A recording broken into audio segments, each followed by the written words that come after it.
Bonjour à l'équipe de Nomos TV. Question simple, mais réponse peut être complexe. Qui est québécois? Qui peut se revendiquer québécois? D'autre part, est-ce qu'un individu peut être naturalisé canadien-français? Salutations JP. Bon, grande question, l'appartenance à la nation. Qui est québécois? Ben, si on est vraiment légaliste, les gens qui ont la nationalité canadienne et qui habitent sur le territoire québécois, qui sont au fond citoyens canadiens mais résidents au Québec, c'est-à-dire des gens qui ont la carte d'assurance maladie du Québec, qui peuvent voter aux élections québécoises parce qu'ils sont sur le territoire depuis assez longtemps et qui possèdent la nationalité canadienne, techniquement, de façon administrative, on peut dire qu'ils sont québécois. Hein? Évidemment, au niveau culturel, ça peut poser problème. On peut penser, j'aime souvent cet exemple-là parce qu'il est assez explicite, un homme comme Mordecai Richler.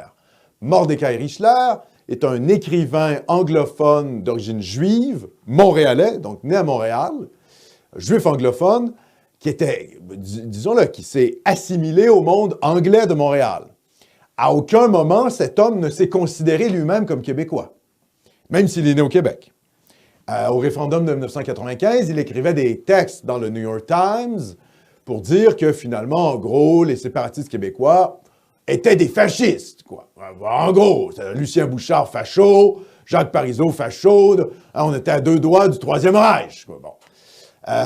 Donc, ce type-là, dans ses romans, a toujours décrit les Canadiens français, les Québécois, entre guillemets, hein, comme une espèce de tribu de buveurs de bière, batteurs de femmes de l'Est de Montréal. Bon. Donc, cet homme, bien qu'il soit né au Québec, ne s'est jamais vraiment senti québécois. Donc, factuellement, de façon administrative, il est québécois. Il était québécois. Il est décédé aujourd'hui. Cet homme était québécois. Sur le plan du papier. Mais culturellement, est-ce que les Québécois le considéraient comme québécois? Pas vraiment. Et lui-même ne se considérait pas comme québécois.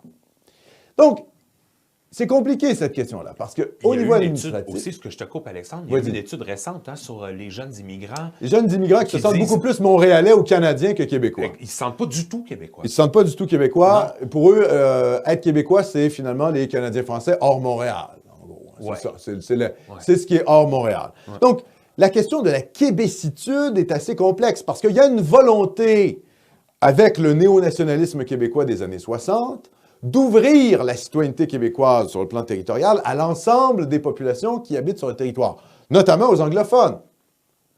Les anglophones de Montréal, c'est peut-être un peu moins vrai dans les cantons de l'Est, mais à Montréal, on n'a jamais considéré qu'ils appartenaient à la même nation que nous.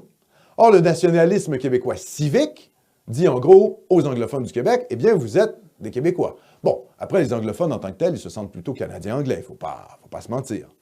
Donc, la question de la québécitude, qui se voulait une sorte de patriotisme civique, a quand même... Ah, ça a fonctionné sur certains plans, parce qu'il y a certains immigrés qui se revendiquent québécois, mais globalement, on ne peut pas dire que c'est une réussite totale. Mais ça, c'est un phénomène qui frappe toutes les sociétés occidentales. C'est la même chose en France. Il y a des types en France, ils sont nés depuis 3 générations en France, ils ont des origines algériennes et ils ne se considèrent pas français. Congolaises, par exemple. Donc, c'est le même phénomène un peu partout. C'est juste que nous, ce qui radicalise cette question-là, ce manque d'appartenance au Québec, c'est le fait que le Québec n'est pas un État souverain et qu'il y a le nationalisme canadien, dont l'essence aujourd'hui est multiculturaliste, qui fait en sorte que les immigrés peuvent encore moins, finalement, se sentir québécois. Donc, la québécitude est quand même, dans l'esprit des gens, reliée au fait canadien-français. C'est-à-dire qu'un vrai Québécois, au fond, c'est un Canadien français. Dans l'esprit populaire des gens. Et je dis ça dans l'esprit des Canadiens français eux-mêmes, des Québécois, et dans l'esprit des immigrés. Moi, je me rappelle être allé à l'école, l'école secondaire, au moment du référendum de 1995, et les communautés ethniques, j'allais dans une école assez multiethnique, disaient les Québécois veulent un pays, mais voilà, ils mangent italien et grec, donc ils n'ont pas de gastronomie nationale, en gros, c'était l'argument des Italiens et des Grecs à l'école, et donc ils ne peuvent pas avoir de pays. Bon. C'est joyeux, ça. Oui, bien, qu'est-ce que tu veux, c'est comme ça. Dans tout ça, en plus, là? Oui, bien... Des burgers flippers... Oui, voilà, sur Saint-Laurent. Oui. Mais c'était l'argument. Donc, c'était des gens, et là, on parle d'Européens, d'immigrants d'origine européenne qui ne se considéraient pas comme Québécois. Et là, je parle dans les années 90. Donc, qu'est-ce qu'il y en est aujourd'hui, en 2020, avec des immigrés venus de partout du tiers-monde, donc ils n'appartiennent même pas à la civilisation occidentale. Donc, la difficulté de l'assimilation est beaucoup plus grande. Il y a une différence aussi, je pense, il faut le dire, ethnique. Hein, c'est-à-dire que c'est normal que des jeunes noirs nés au Québec aient une solidarité raciale avec, je ne sais pas moi, Patrice Lumumba, Thomas Sankara, Martin Luther King, Malcolm X, et se sentent quand même un petit peu plus éloignés de René Lévesque, Lionel Groulx, Oliver Asselin, Henri Bourassa, Jacques Parizeau. Bon.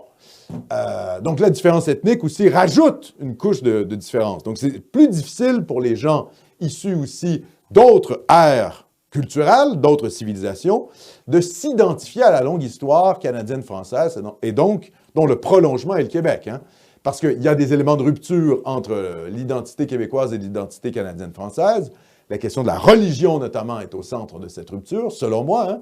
Canadiens-Français étaient catholiques, les Québécois sont plutôt sécularisés. Ça ne veut pas dire que les Québécois sont des athées. Je pense que la plupart des Québécois ne sont pas athées. Parce que athée, ça demande vraiment une conviction. Il faut avoir la conviction que Dieu n'existe pas. C'est une conviction déjà assez forte. La plupart des Québécois n'ont pas cette conviction-là. Ils sont plutôt agnostiques. Ils ne savent pas. Genre, Jésus est un bon gars, mais pourquoi pas la réincarnation? Hein? Une espèce de bricolage spirituel qui est assez typique, je dirais, du Québec sécularisé dans lequel on vit.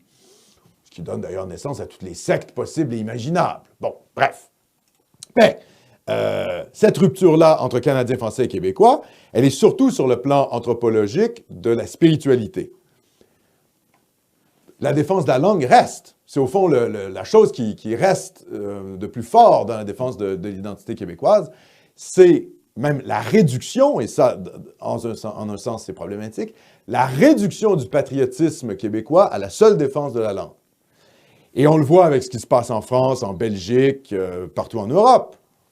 La maîtrise de la langue française, ça ne fait pas que l'assimilation culturelle et civilisationnelle se fait. Les tueurs de Charlie Hebdo et du Bataclan parlaient français. On peut se faire le djihad en français. On peut porter un boubou et avoir plusieurs femmes, être polygame sur le style malien et parler français. Donc, je veux dire, la langue, on ne peut pas réduire la question de la nationalité à la langue. Et c'est souvent ça le problème avec le patriotisme québécois, c'est qu'on a fait un réductionnisme linguistique. C'est comme si le seul critère qui existait, c'était la langue française. Il n'y avait pas d'autres critères demandés. Donc, qui est québécois et qui peut se revendiquer québécois? J'aime bien souvent écouter les gens. Leonard Cohen, autre juif anglophone de Montréal qui a connu une carrière internationale, personnage beaucoup plus sympathique par ailleurs que Mordecai Richler. Alors, Leonard Cohen, c'est pas quelqu'un qui crachait sur les Québécois. Bon. Mais Leonard Cohen ne s'est jamais dit québécois. Quand on lui posait la question « Êtes-vous québécois? » il se disait « Citoyen du monde ». Il faut écouter les gens. C'est-à-dire, on ne peut pas forcer non plus l'identité québécoise. C'est comme les Autochtones. Il y a des Autochtones, chefs autochtones qui disent « Je ne suis ni Canadien ni Québécois. Je suis Innu ou que sais-je. » Il faut écouter les gens. Et là-dessus, il faut relire Fernand Dumont, qui disait « Écoutez, on peut créer une espèce de nation civique québécoise, mais c'est un peu factice. » Hein, selon Fernand Dumont, grand sociologue, hein, peut-être le plus grand intellectuel de la seconde moitié du 20e siècle au Québec, Fernand Dumont disait il y a une société québécoise, il n'y a pas de nation québécoise. Il y a une nation canadienne-française au sein du Québec. Il y a une nation française en Amérique. Et ça, je trouve que c'est une bonne réflexion parce que on peut prendre l'exemple, par exemple, de la famille Molson. Les Molson là, qui contrôlent, par exemple, le Canadien de Montréal. Ben, les Molson, ils sont là. C'est une famille qui est présente au Québec depuis le 18e siècle. Ça fait très longtemps, un peu après la conquête. Hein. Je pense que c'est le fondateur de la famille. Là, John Molson arrive au début, à la fin du 18e siècle. Donc, pas longtemps après la conquête, ils fondent la brasserie Molson. Il est plutôt avec la clique des marchands anglais de Montréal, donc contre les patriotes. Donc, ce sont des loyalistes qui soutiennent la couronne britannique contre les revendications patriotes lors des rébellions de 37-38. Il finance d'ailleurs les milices anglaises contre les milices patriotiques, les milices patriotes.